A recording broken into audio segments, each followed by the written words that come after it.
Let's mic देश का मिजाज वेस्ट।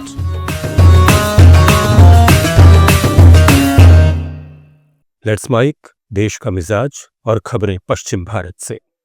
भारत ने गुजरात के अहमदाबाद में 2030 कॉमनवेल्थ गेम्स की मेजबानी के लिए लंदन में औपचारिक प्रस्ताव पेश कर दिया है।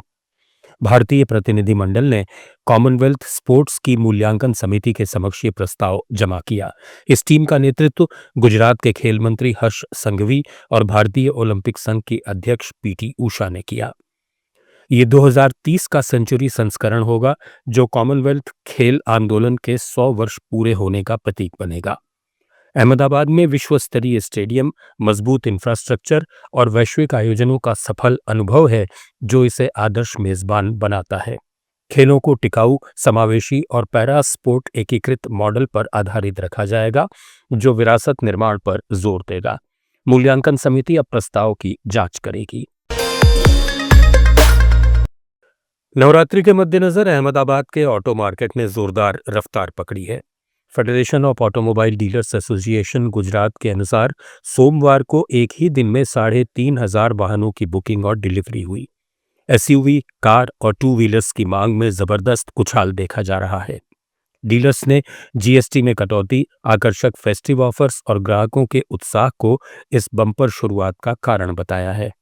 एसोसिएशन के गुजरात अध्यक्ष प्रणव शाह ने कहा कि जीएसटी कटौती से करों पर 40,000 से 1 लाख और टू व्हीलर्स पर 10 से 15,000 रुपए तक की बचत हो रही है, जिससे ग्राहक खरीदारी के लिए प्रेरित हो रहे हैं।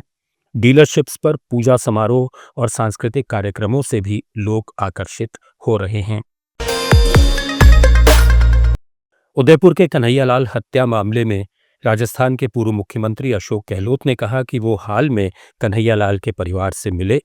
उनके बेटे ने बताया कि 3 साल बीत जाने के बाद भी 166 गवाहों के बयान दर्ज किए जाने थे, लेकिन अब तक केवल 15-16 के ही बयान लिए गए हैं। उनके बेटे का बयान 2-3 हिस्सों में लिया गया, बाकी अभी तक लंबित हैं। गहलोत ने कहा कि आखिर ऐसी लापरवाही क्यों हो रही है। उन्हें शक है कि जिन लोगों ने कन्हैयालाल की हत्या की वे बीजेपी के कार्यकर्ता हैं। बीजेपी नेताओं ने उन्हें संरक्षण दिया है। साल हो गए उसको, आपको मालूम है कन्हैयालाल टेलर का मर्डर तलवार से कर दिया गया था। बड़ा राष्ट्रीय इशू बना था। हमारी सरकार ने 2 घंटे 3 घंटे मुलजिम पकड़ लिए और रात को केस ले लिया एनआईए ने, नेशनल इन्वेस्टिगेशन एजेंसी ने, भारत सरकार का गृह मंत्रालय का एजेंसी, बहुत इंपॉर्टेंट एजेंसी है। आज 3 साल हो गए हैं। 3 साल के अंदर वो एजेंसी कुछ नहीं कर पाई और हम बार बार अमित शाह जी को, मोदी जी को याद दिलाते हैं कि पिछले चुनाव में हमने क्या किया। कन्हैयालाल मर्डर परिवार को आज़ादी के बाद पहली बार सबसे बड़ा पैकेज दिया हमने। 50 लाख का, 51 लाख का पैकेज दिया था उनको। तो चुनाव में ऐसा माहौल बना दिया कि एक और कोई घटना हो गई थी मुस्लिम के साथ में, तो एक प्राइम मिनिस्टर मोदी जी ने, अमित शाह जी ने और तमाम बीजेपी नेताओं ने कहा कि हिंदू था उसको दिए 5 लाख कन्हैयालाल जी को, परिवार को, और मुसलमान दिए 50 लाख। वो इशू बन गया।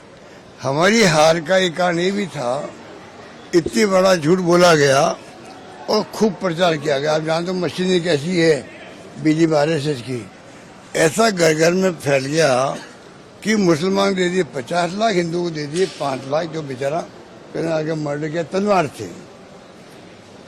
आज उसका कोई जवाब नहीं दे रहे हैं, कार्रवाई नहीं हो रही है।